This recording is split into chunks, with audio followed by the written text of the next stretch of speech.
Hi guys, Olive here. Here today to talk about the books I read in May 2023. Let's dive right into things and start talking about fiction. In May, I finally read a very popular novel called Lessons in Chemistry by Bonnie Garmus. Now, this is advertised as being about a female scientist who is the host of a very unorthodox, yet very empowering, and therefore very popular television cooking show. And that's not untrue. It's just that being such a dominant part of this book's synopsis, I expected that to be the story as I was in the early pages of this book. And that ended up not being the case. The first half, I would say, of this novel is about this female scientist, Elizabeth Zott. We get to hear about her early life, and we also get to see her courtship with a fellow science whiz named Calvin. I think my favorite thing about this book was Elizabeth Zott's character. She's a very strong character, fully realized, fully formed. You get the sense of who she is when you read this book. And as a very logical person, it was nice to see a fellow highly logical lady get to take center stage. That doesn't happen very frequently. But even for me, she could be a little bit much sometimes. I think she has me beat on the married to logic quality, although she is fictional and I am not. I remember seeing a few people say, I know on Goodreads, and I think even potentially in the comment section of my May TBR video, if I'm remembering correctly, that the depictions of sexism in this book bothered them. Which, of course, you're entitled to feel that way. You don't have to like the things that are shown in this book, but I think they were necessary for this book.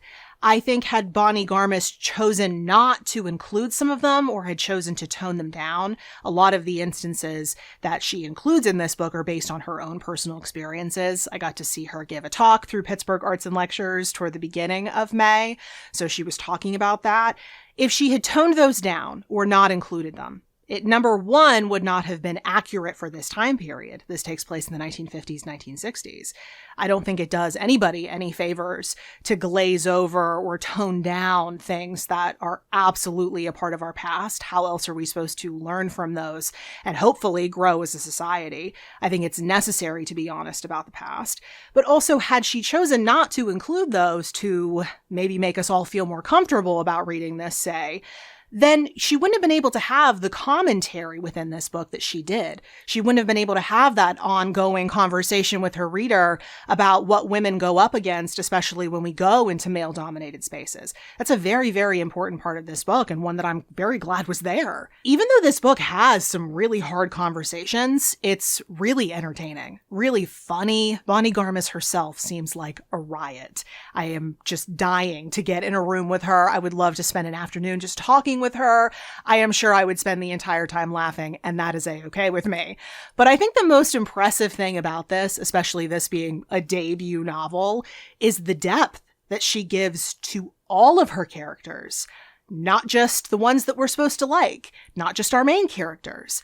All of the characters, even the ones that you could call villains. She gives them a history. She gives a reasoning behind their biases. So there's no good reason why they're behaving in these abhorrent ways, but you can at least start to understand why they're behaving so poorly because you see their background, their history, where some of their very misguided ideas come from. And that makes them feel so much more real. Bonnie Garmus has some characterization skills, I guess, is what I'm trying to say here, between Elizabeth Zott and then the whole other cast of characters.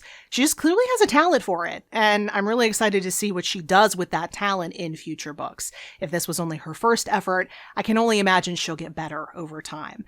But overall, I really enjoyed this. I can see what people love about it. Ironically enough, I liked the first half of this book with Elizabeth's personal journey a whole lot more than I liked the second half, the half with the TV show in it.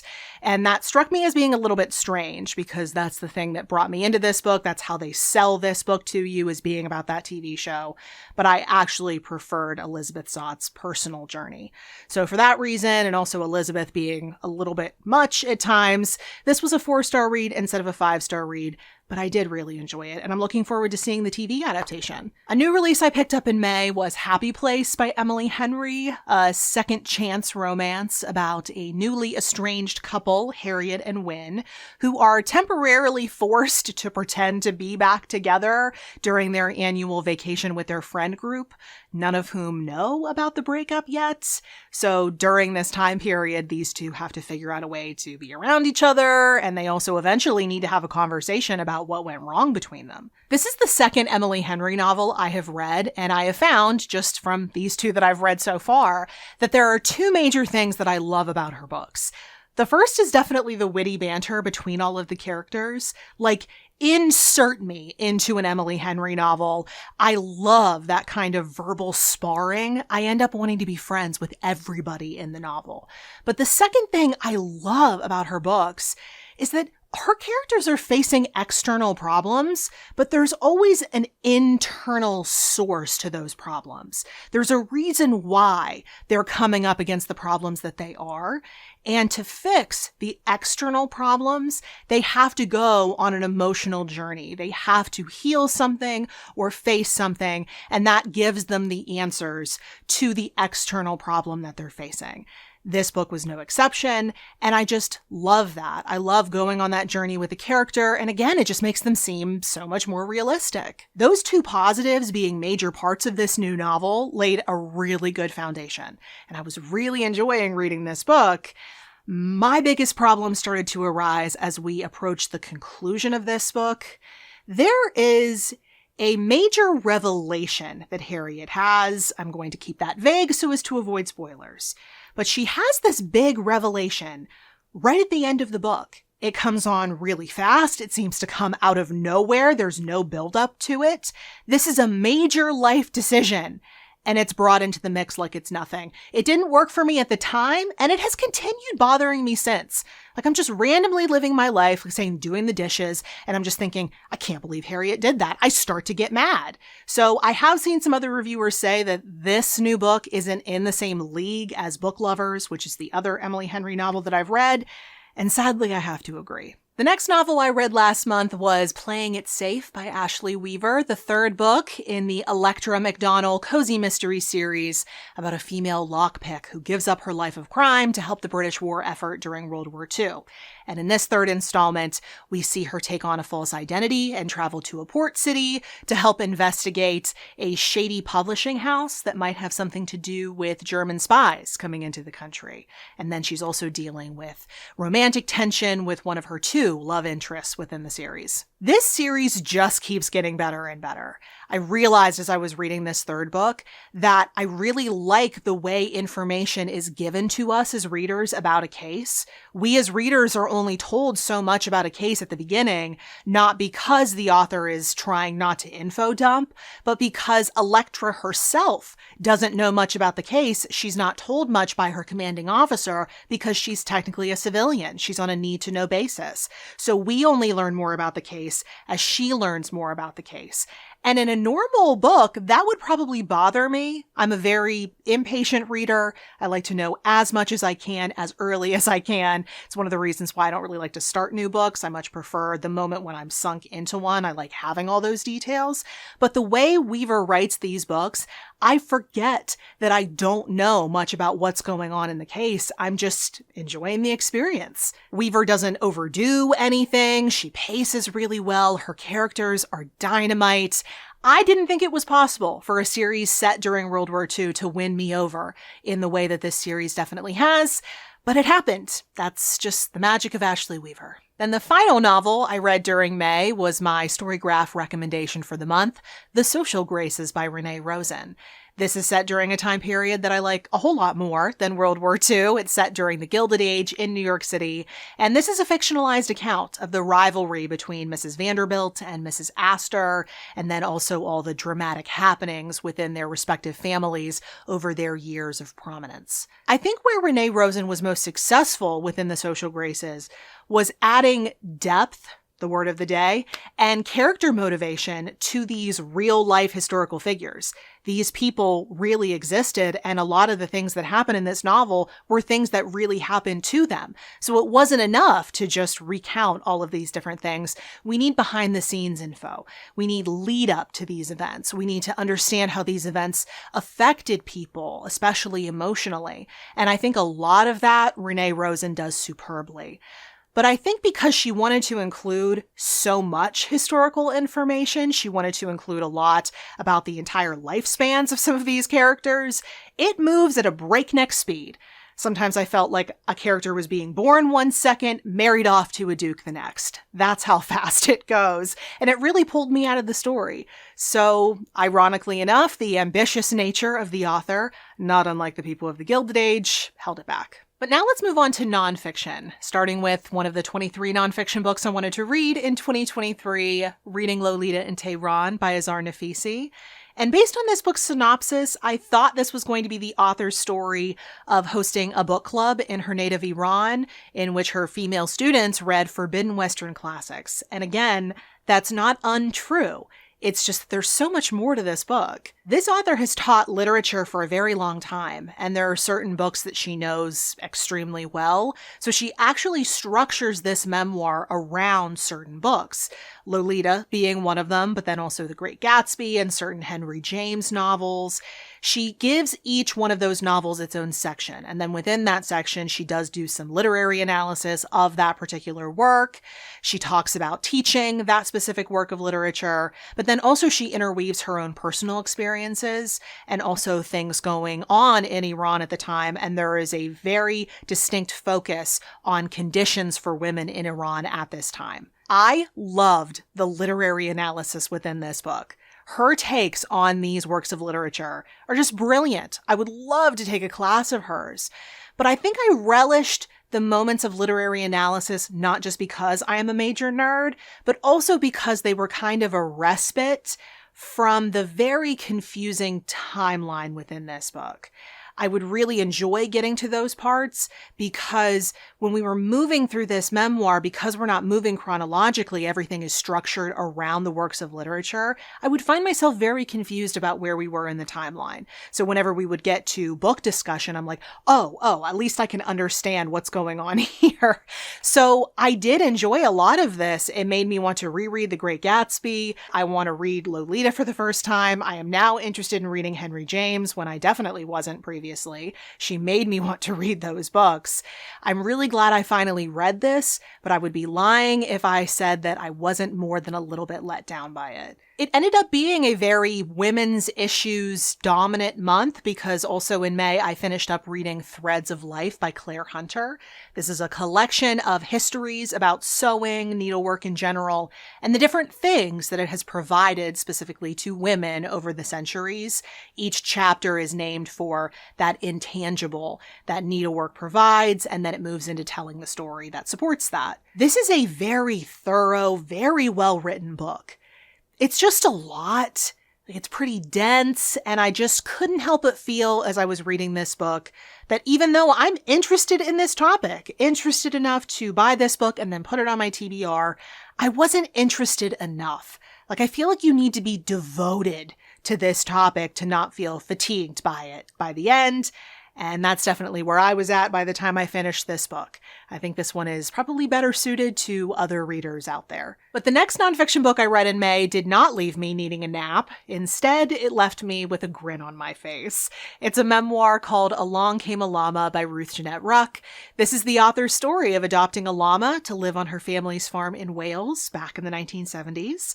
She talks about getting and then getting to know the creature who went by many names, including the my personal favorite name for her. They called her that because of the noise the llama would make.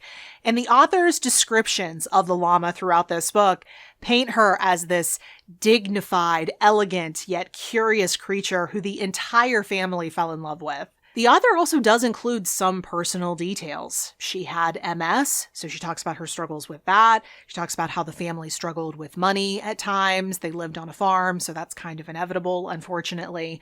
But the majority of this book is about the llama. She is really able to shine in this book, and she does. If you like books about human-animal bonds, you're not going to want to miss this one. It is an utter delight, my favorite book of the month. It's the reason why I'm wearing a llama shirt right now. And that's saying something, because I also really loved Wild by Cheryl Strayed, a memoir that I can't believe I waited so long to read. This is about Cheryl Strayed's experience hiking the Pacific Crest Trail after the loss of her mother and also after her marriage fell apart.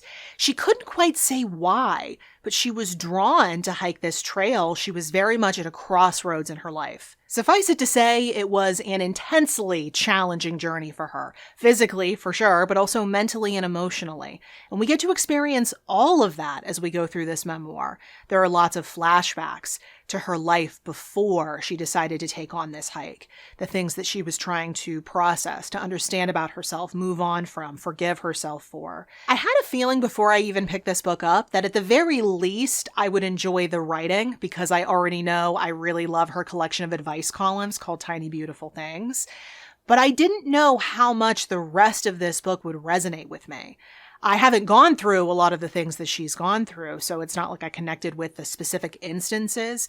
It's just that feeling of something happening, of a period in your life happening, where there's a before and the after, and you know you can't go back to who you were before. This just transitional phase that I think all of us have in our lives. I'm very much in one of those right now. One of those changes is very visible, considering that YouTube is a visual platform. Some people have commented on that. I'm not going to talk much about it, but I have lost a lot of weight. And that's just one part of this phase that I feel like I'm in. So it just felt like this was the right read for me at the right time. Having read this now, I can't say I fully understand the scattered negativity I've seen about this one in my own comment section and then around the internet. Certainly not everyone's going to like every book. I have seen that firsthand over the years of doing BookTube. But I think part of it may come from not liking certain decisions that Cheryl made or certain ways that she acted. But I actually think she would agree with anyone who felt that way. I think one of the most impressive parts about this entire journey was her willingness to look herself in the face, to look some of her decisions head on, and ask herself some really hard questions. If she liked the person she was becoming, if she was behaving in a way that she felt was true to herself. I think it takes a lot of bravery to do that. And it certainly takes a lot of bravery to write about it and talk about the journey of becoming a better person, more or less. So I think that's really impressive. The physical undertaking is really impressive. I don't know that I would be able to haul around that backpack every single day on the trail. So besides maybe the toenail stuff making me a little bit squeamish, I really enjoyed this. Then the final book I read in May was one that I took on the road with me. I read Lake of the Ozarks by Bill Geist, another memoir, but this one is about the author's time working at his aunt and uncle's small hotel in Lake of the Ozarks, Missouri, back in the 1960s. This is just a collection of stories from those summers, which were peopled by some very colorful characters and were dominated by teenage lustiness. I don't think I would have enjoyed this one quite as much had I not read it while I was in the Lake of the Ozarks, which was a very long road trip. Thank you for asking. But it's just a very casual, very lightweight read. It was just some fun reading while I was soaking up some sun. It's not much deeper than that. But those were my May reads. As I just said, I did do some traveling this month, so I didn't get quite as much reading done as I had hoped, but that happens sometimes. I'm just looking forward to all the good June reading I have ahead of me. But if you have thoughts on any of the books that I did speak about today, if you want to read them now that you've heard me speak about them, if you've read them and you want to share your thoughts, if you have any recommendations for me, I would love to hear from you in the comment section below. All the books that I did talk about today will be linked for you in the description box below. They are all there for your clicking convenience. And at the bottom of that exact same description box, you'll see links to everywhere you can find me around the internets, like Goodreads, Instagram, the Storygraph, all the places I'm the most active, in case you would like to keep up with what I'm reading or even where I'm traveling right now. Thank you so much for watching. I hope you're having a wonderful day. I will see you in the next video. Bye.